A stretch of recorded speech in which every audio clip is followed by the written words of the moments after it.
あ、出た出た、あー、くっしゃ。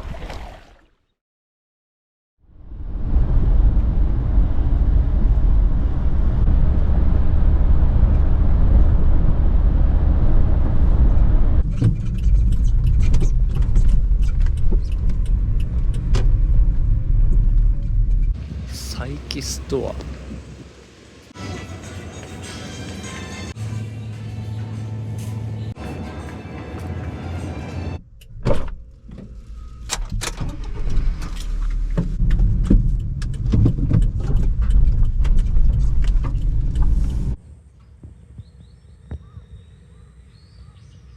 2日ぶりの風呂、また同じところだけど2時前ぐらいだから、この後ちょっと大移動して今日は対馬の北側の方にちょっと行ってみます。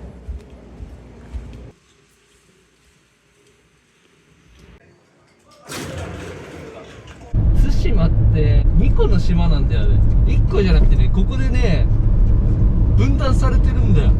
あ、これ人工的になんか分断したかもな。明確に上の島と下の島でなんかね、地図上で見たら分かれてて面白かっ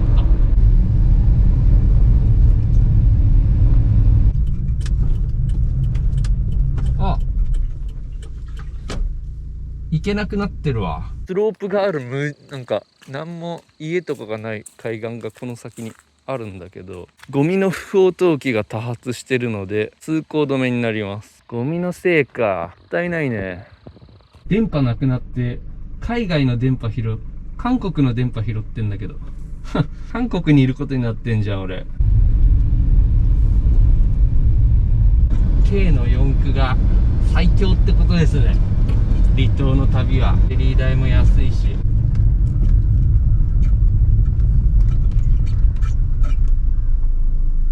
なんか行けないっぽいな。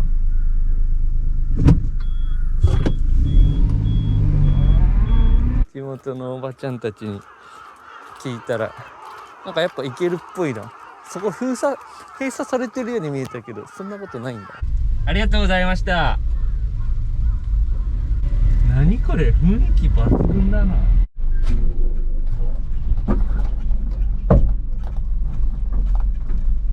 ちょっと怖えな。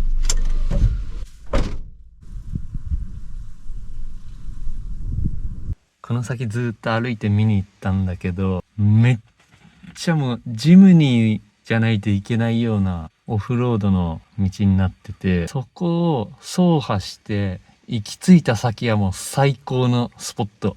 ただこの手前の道がエグすぎる。なんで多分俺はここで U ターンして、そこちょっと行ったら U ターンできるから U ターンして帰るかな。いやー、死ぬほど頑張ったらいけんだけど、なんか斜めのところが怖いんだよな。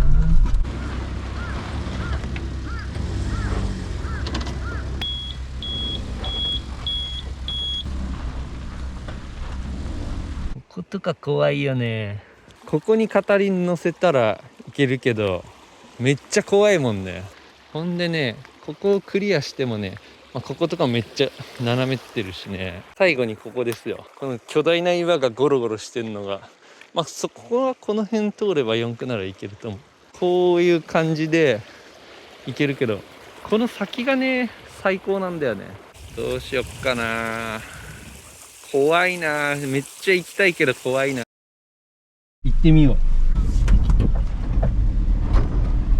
う。よし、ここも行けたら、来い。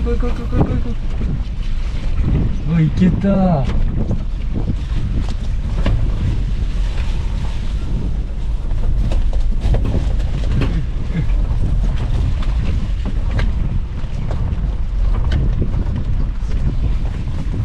やっべ怖え。ここも結構やばいな。でここはぬかるみがすごいからちょっと左に向いて、頑張れ。うわ滑った。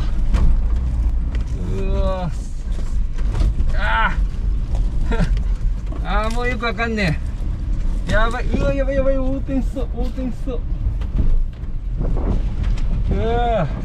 初めて 4L っての入れてみよう。4L に入れてみて。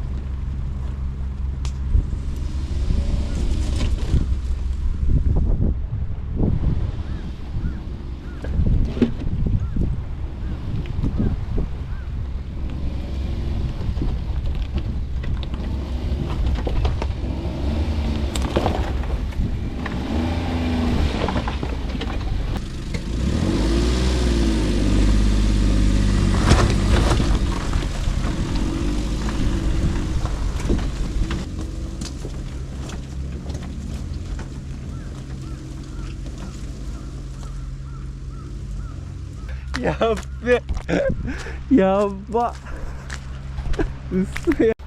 本当に来ちゃった。ちょっと帰りのこと考えてないけど、とりあえず来れたわ。軽トラ下とかなんかぶつかったりしてるかな。どっかでっかい岩は頑張って避けたけど。ほんでね、ここに来ればパラダイスっすよ、ここは。こっから船出せるからね。やば。ちょっとここはでこの上ならいいじゃん。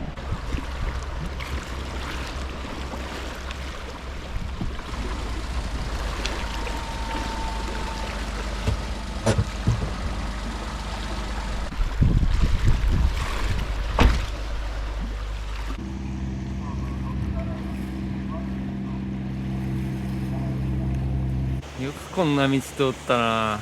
今年一番心拍数上がったかもしれん。なんか液体とか漏れてないよね。めっちゃ怖いんだけど、今んとこ大丈夫そう。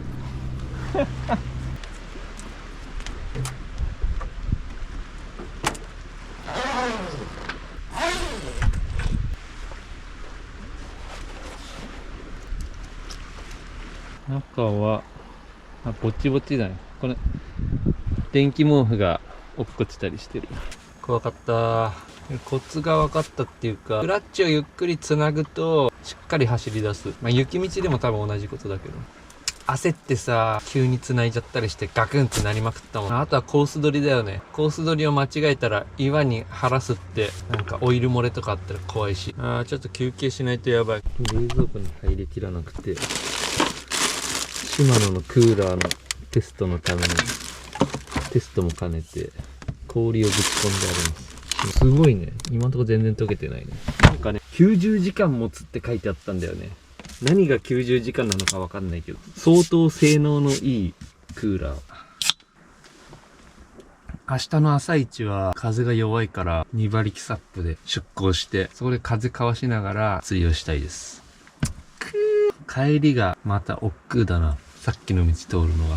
もう最初から最後まで4区のローでいいや。でもぬかるみのところは、スタックしたらデフロックって感じかな。今日カサゴの煮付け食べようと思ってたけど、やっぱ今日豚キムにしよう。バッテリー 66% まで減ってたんだけど、すげえ 100% に戻ってる。いや、走行充電マジで最高。ポタ電の走行充電マジで最高。1時間半ぐらいかな今日走ったの。それで 66% から100% になってる。もうサブバッテリーシステムとか別にいらないな。これでいいじゃんって感じ。チャージャー1すごすぎ。これ軽トラも別に強化オルタネーターとかに変えてないんだけど、ちゃんと5、600ワットで充電されてたから。キャスティングのタックルも新しく買ったやつ持ってきてたんだけど、結局ジギングしかやらなかったな今日は。明日はちょっとキャスティングで青物狙いたいな。巨大ヒラマサとか釣ってみたい。メーターオーバー。サップとかボートでトップで青物釣ったことがないんだよ。よし。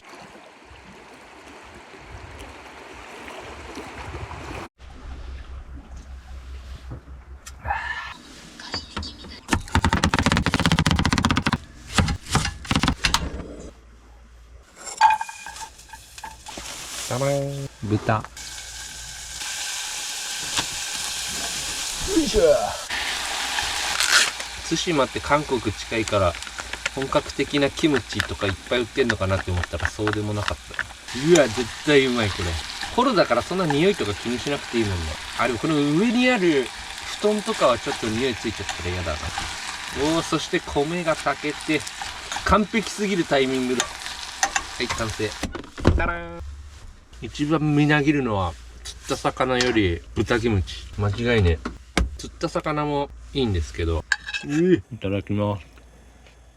サラダにはオリーブオイルで。野菜もいっぱい食べないとうんこが変になるから、腹の作りが強い人はそんなことないんだろう。いつまでマスクしてんだ。パスポート持ってくりゃよかったって若干思った。そしたらちょっと日帰りでプサン寄り道とかもできたの。ごちそうさまです。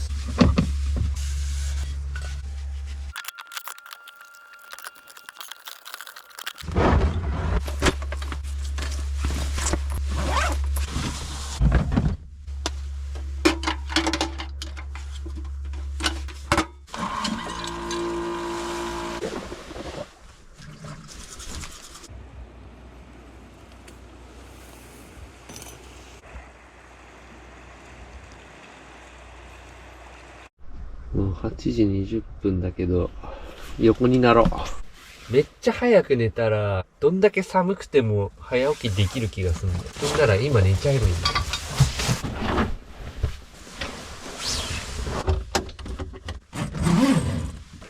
このチャックのところに紐つけたいな。ダイソーの紐つけりゃいいんだ。今やるか。こんな感じで。ネックマウントの代わりにはならなかった、これは。もう GoPro がふらついちゃって無理だった。なんとまだ9時半に9時半前。今寝れば多分4時ぐらいに自然に目覚める。電気毛布いらないな、これ。よいしょ。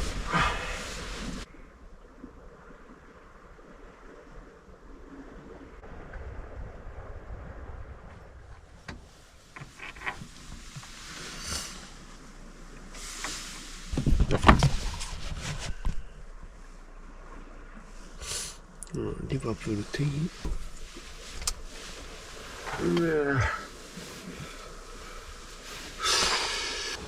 寒いけど13度だから昨日おとといよりだいぶマシだ。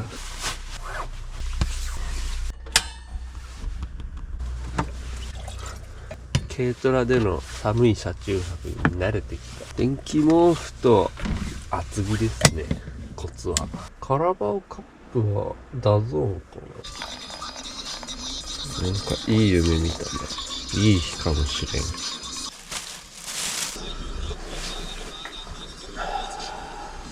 ん。うわ、2-0になってる。パレス強いもんな。パレスはほぼフルメンバーってことで、リバプールはめっちゃ人入れ替えてやられてんな。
岩にぶち当たんないように。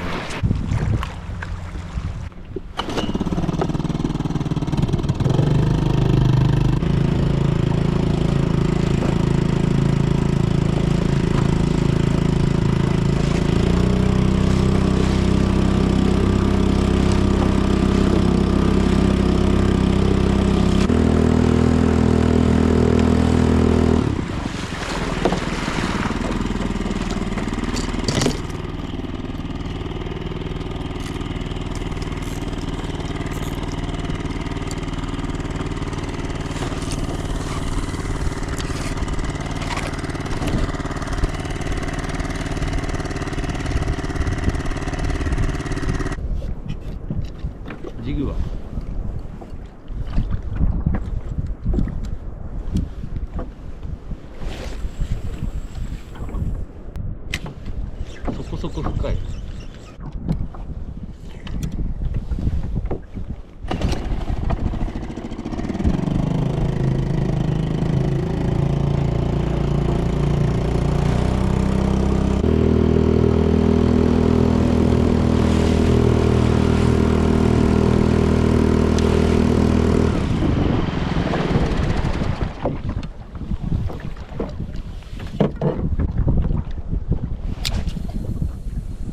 水温が昨日よりちょっと下がってるかも。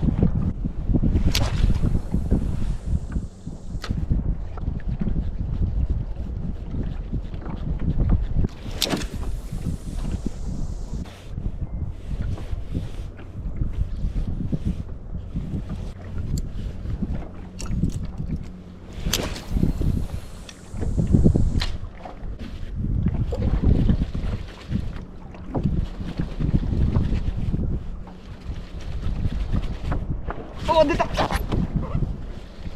出た出た出た出た出た出たやん。マジか。しゃ、こ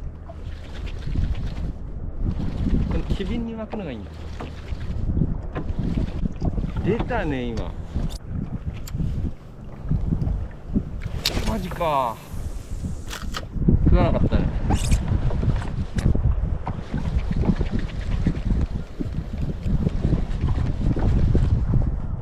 あ、また出た。お、出た出た、おった。なんだ。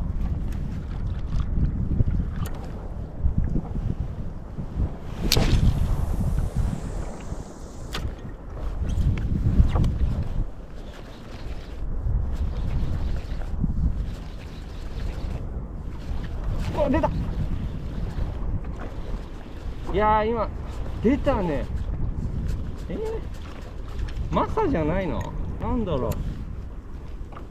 マサの可能性全然あるよね。ダツあんな変な泳ぎ方しない。もしかしてフックがあれかな。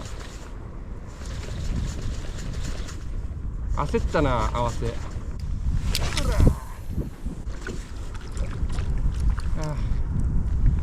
そう乗せらんなかった。ジグ休憩。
お、出た出た。あ、出た。くっしゃ。きたー。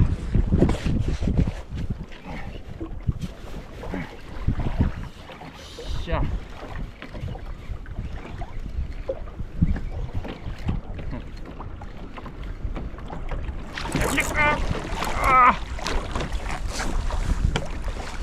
マサだろこれ。しゃ。おっしゃ。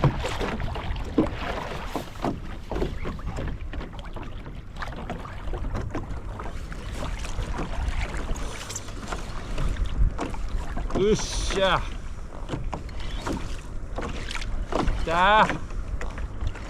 そこまででかくないか。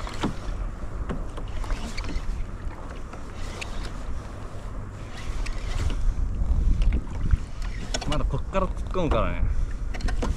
オッケー、マサだ。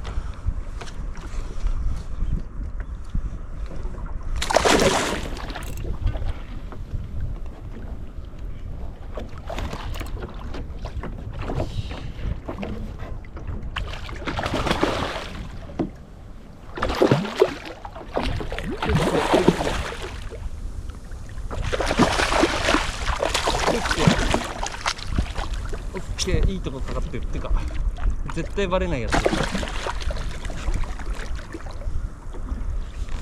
小マサだね。このマサでこんな引くの？まあでもマサだ。あ、やべ。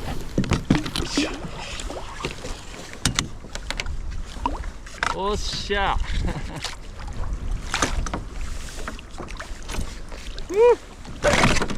落ち着け。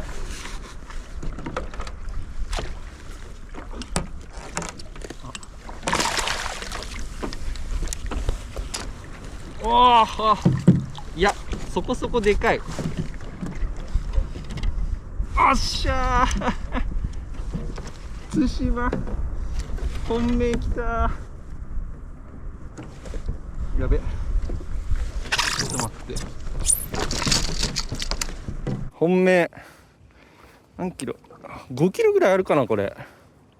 後で測ってみよう。どうしよっかな。閉めて袋に入れて続行だなこれ。脳天締め。多分閉まった。やべえ、抜けた。マイボートで初、トップで魚取ったの初。やったー。結構でかいじゃんこいつ。おっしゃー、平正やったぜ。いやー嬉しい最高だわ対馬。やったぜ、かっこいい。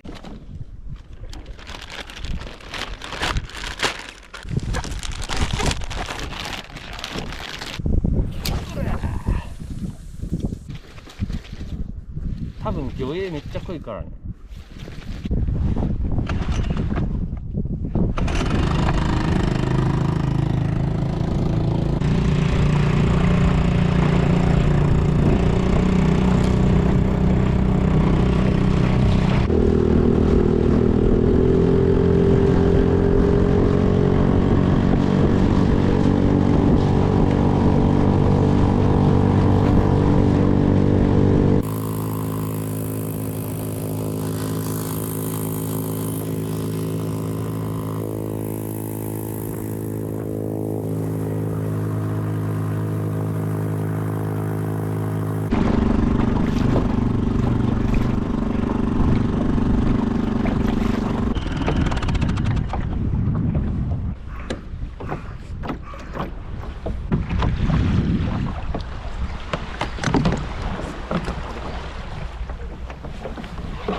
よし、いいでしょう。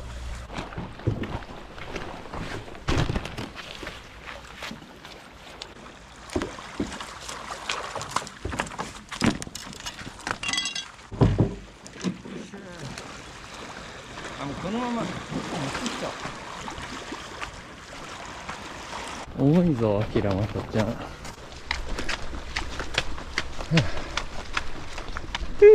いしょ。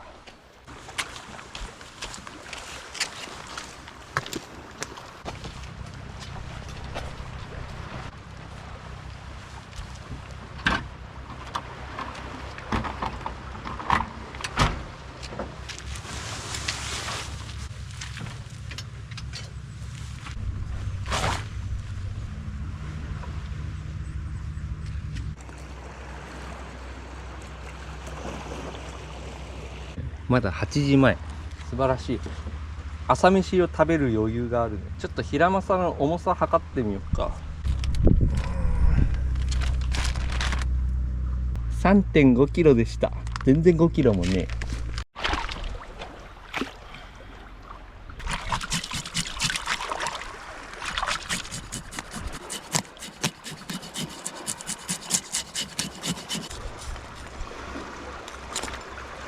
内臓脂肪あります。やったー。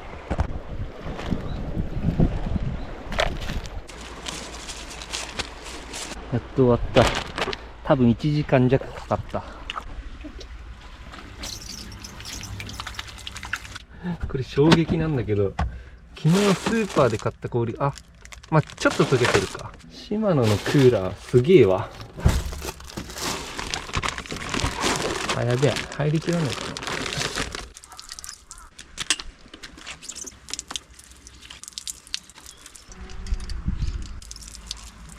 初陣成功。ツインパワー8000番。この竿も初陣だ。シマノの安いキャスティング、オフショアキャスティングロッド。グラップラータイプ C って今回のために新しく買ったんだけど、これ結構いいわ。多分もうちょっとでかくても大丈夫だと思う。魚が10キロぐらいいっても取れるみたいなこと書いてあったから。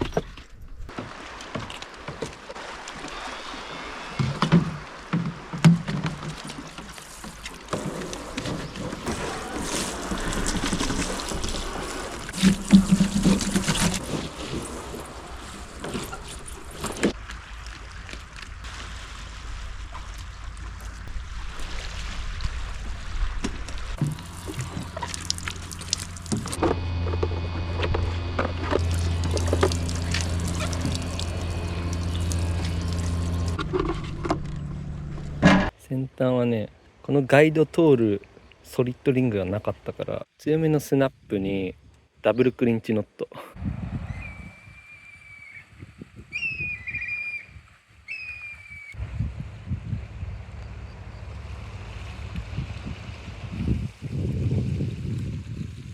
ちなみに釣りに夢中になってたけど、釣りしてる最中もずっとプサンが見えてた。あっちの方に。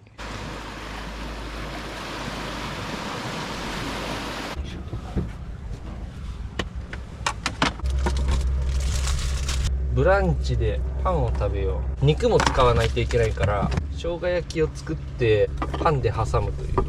はい、おろし金忘れてる。ニンニクパウダーがあった。これ視聴者さんからもらったやつ。これを使おう。ニンニクはてか生姜もおろせねえじゃん。そしたら分かった。これを使ってニンニクと生姜をぐちゃぐちゃに。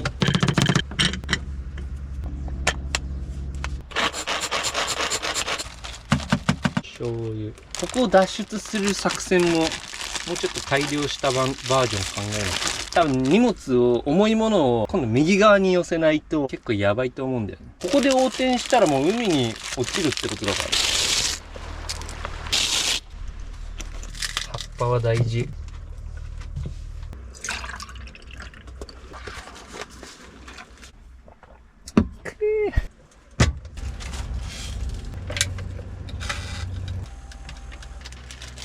ちょっとこれ量多すぎるな。多分うまいんだけど。大量だから6分ぐらい焼いとくか。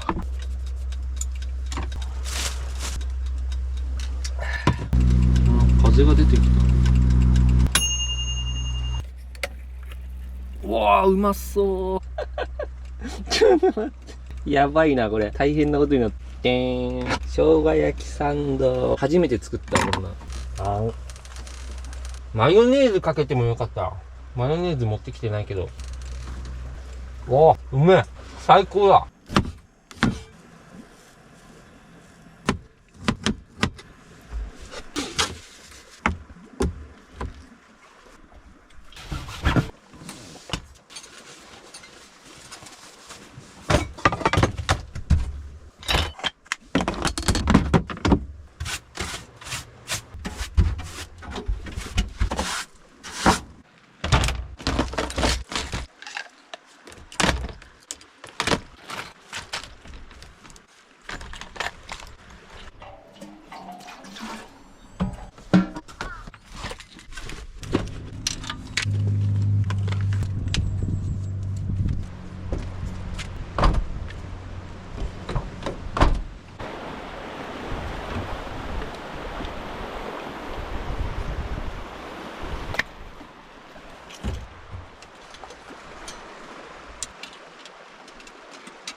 かなり右寄りに荷物積んだ。船も右寄り。なんでかっていうと、ここから戻る道がかなり左に傾いてるから、左に荷重してたら横転のリスクが多分倍ぐらいになるから、全部極力荷物を重いものを右に寄せました。ポタ電はもうしょうがない、あそこで。でもあとは自分が右側に乗るからちょっと有利かな。ゴミはね、コンビニで買い物した時とかにちょっとずつ捨てさせてもらってるけど、それでも全然溜まっていくんで、ここのキーボックス、なんかロックできる箱、これオプションで軽トラ買う時つけたんだけど、ここにぶち込んでますめっちゃ便利これ。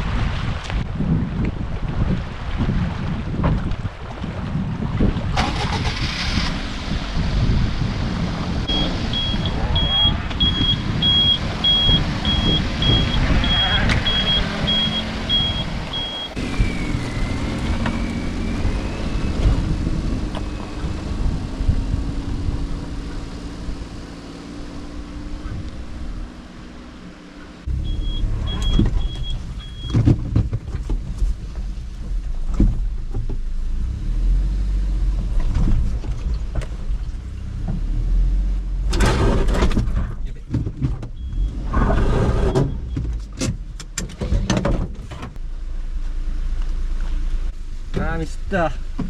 岩の場所忘れてた。そこに一旦下がって、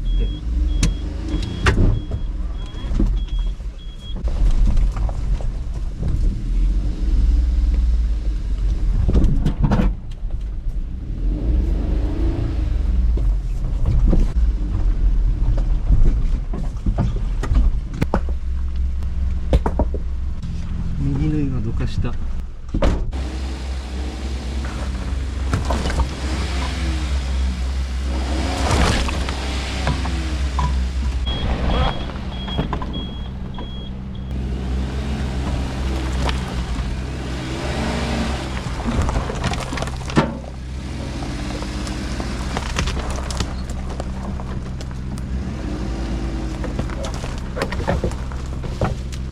さえ越えれれば。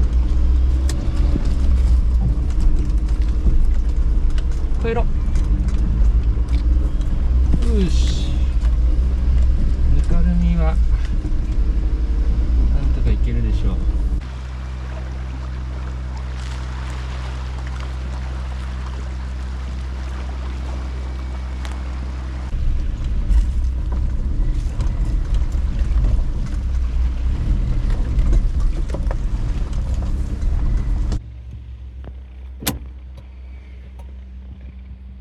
普通のなん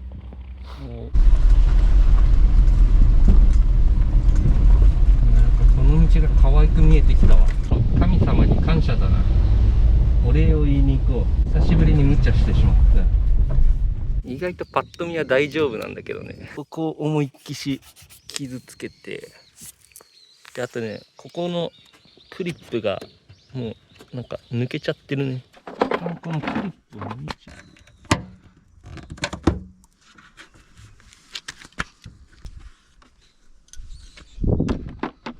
軽トラが可愛くなっ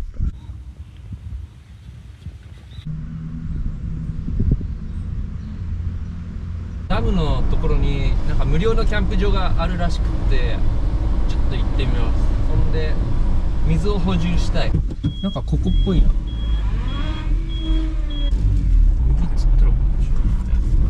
おー、何これすげえ、最高っすね。ここ夏だったら川遊びもできる。そのキャンプ場の設備みたいに水出るんでしょうかこれ。出ねー。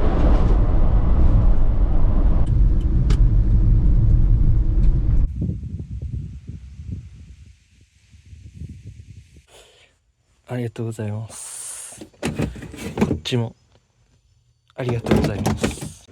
これね、今んとこすごくいいわ。昨日も1、2時間ぐらい、1時間以上運転したけど、腰に全く負担がない。この腰だけじゃなくて、この下も重要。対馬ってアビルさんっていう人多いな。長崎に多いのかな、アビルさんって。暫定の目的地はあるんだけど、その手前にもいろいろ気になってる場所があるんで、見て回りながら最終目的地に向かってます。あと途中でスーパーとかも寄りたい。裏の磯どうやって行くの？あ、ここ歩いていくのかな。数年前より外国人釣り客が増加し、磯場が荒らされています。このままでは再海藻を自由に採取される恐れがあるということで、入り口に施錠するよう決定されました。立ち入り禁止とは書いてないっていう点と、あそこに鍵がかかってる理由が外国人釣り客の増加っていうことなんで、俺手ぶらで入ってみます。釣りもしないし、日本人だし。なるほど、あそこまで行くにはウェーディングしないといけない感じだ。なるほどね。あそこチェーンされてなかったらここまで車で来れちゃうんだ。ここまで車で来れてたらもう最高のスポットだけど、さすがにやっぱみんな来ちゃうんだね、車で。こっからだってね、もうさっきみたいに出港し放題っていうね、膝ぐらいまで使ったらあの先端行けるんだ。結構磯が思ったより低い。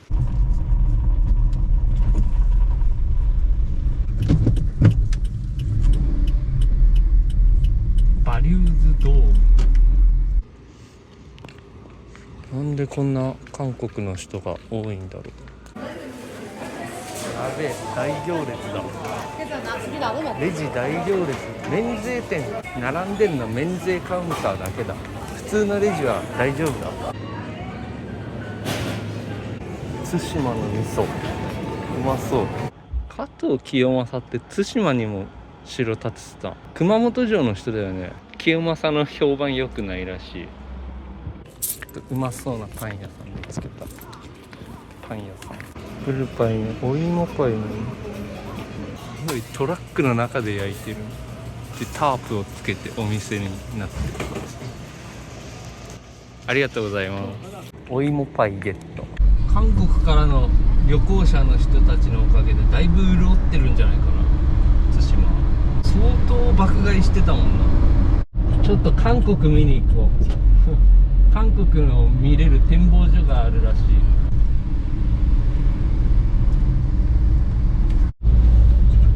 なんかバス優先らしくってどけって言われてめんどくなったからやめた。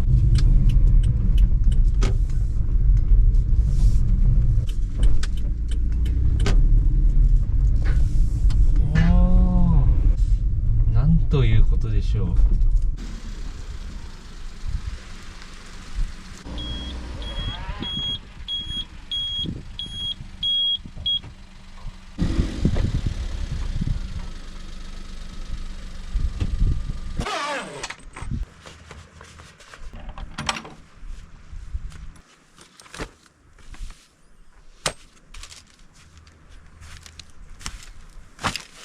温泉行こうと思ってたけど結構めんどくさくなっちゃってやめました。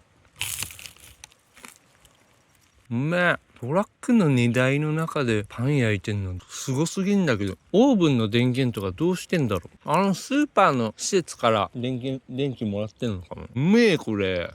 また移動でポタ電が復活。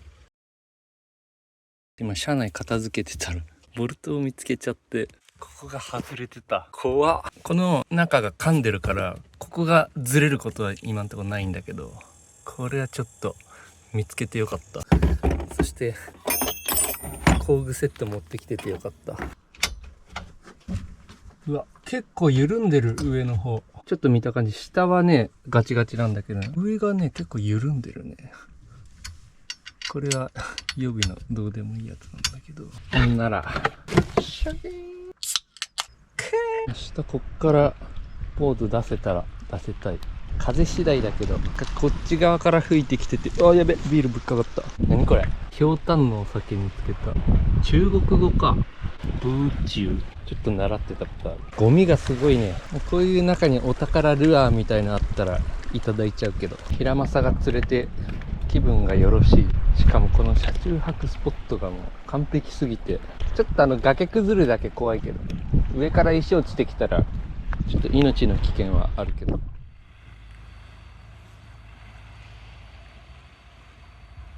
今日の動画の公開準備をしないと。電波がないな、かな。よーし。公開準備ができたんで、能登のイカ釣り動画を公開する。公開。よーし、今日の仕事終了。よし、寒くなってきたな。電波弱すぎて、テザリングしてるスマホここに置いてた。バリ1からバリ2しかない。飯の時間。キジハタをお刺身にする。半身でもこれ結構多いかな。戻して。で、ここ結構残っちゃうんだよ。難しいんだよ。うめえ。何もつけなくてもうめえ。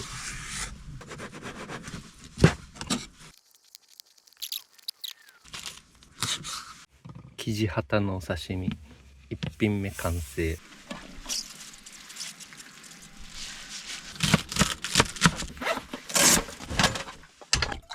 あった。一昨日釣ったカサゴちゃん。お、米炊けた。いや、これ絶対うまいからね。小松菜の茎。対馬の麦味噌。意外とめっちゃ甘味料とか入ってるわ。漂白剤。なんで味噌に漂白剤入れんの？マジか。めっちゃ添加物入ってるこれ。対馬の味噌ってのにちょっと惹かれて買ったら若干ミスった。まあ見た目はうまそう。対馬で釣った魚を対馬産の味噌でいただくんだ。インスタントラーメンも食べてるからそんなこと言えないけどね。あと外食とかもね。対馬の味噌ってことが重要だから。薄味でカサゴの出汁を楽しめばいいのか。こんぐらいにしとくか。あーやべえ。川の湯通し忘れてた。対馬のお酒。白竹酒造株式会社。純米酒だから米と米麹だけで。クーラーに入れてたんだけど、平正釣れちゃったからこれ出しちゃってたから常温になってるけど。まあ、うまいでしょ。いいね、これ。対馬が書いてある。ここにフェリーでついて、こう来て、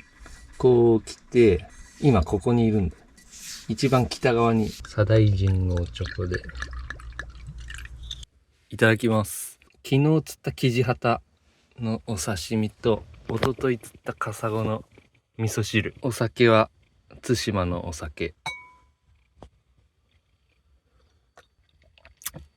なんだろうこれ。いろんな味がする。甘みもあるし、ちょっとフルーティー味もあるし、酸味もある。辛口甘口はわかんない。これ日本酒度書いてないね。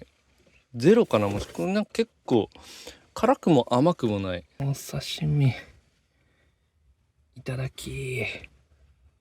これやばいでしょ。なんじゃこりゃ。醤油ほんのちょっとでいい。こっちはもっちもちや。ちょうどいい硬さになってる。多分ね、ハタって初日に食べたら結構硬いんだけど、程よく熟成された気がする。うめえ。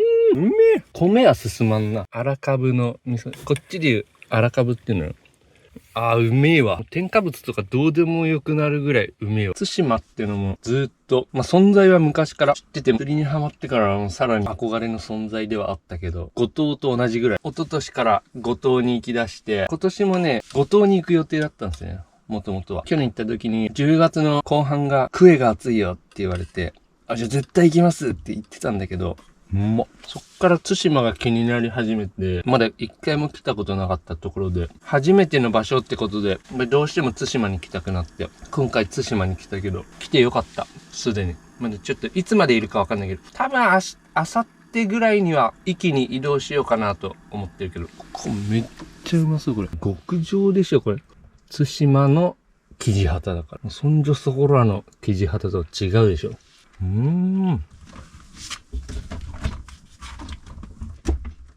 8時40分。どんどん朝方になっていくな。釣りしてると、釣りのいいところだね。天気毛布はどうだろう。繋いどいて、オフの状態で繋いどいて、寒くなったらいつでもつけれるようにしとける。90% ならいいでしょ。AC もオンにしとこう。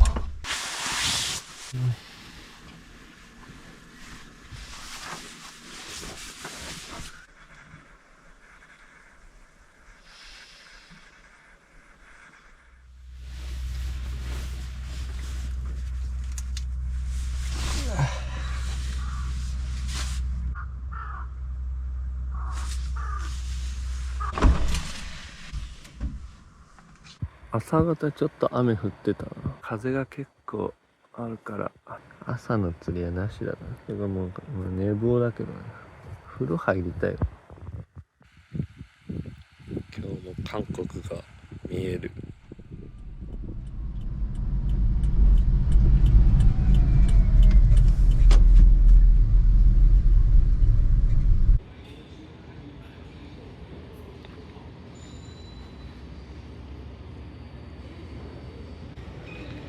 かわいい。山猫見たかったな。ターミナルめっちゃ綺麗。いや、今受付の人に聞いたら対馬山猫センターっていうところがあって、そこに行けば山猫見れるんだって。山猫見れなかったこと心残りだな。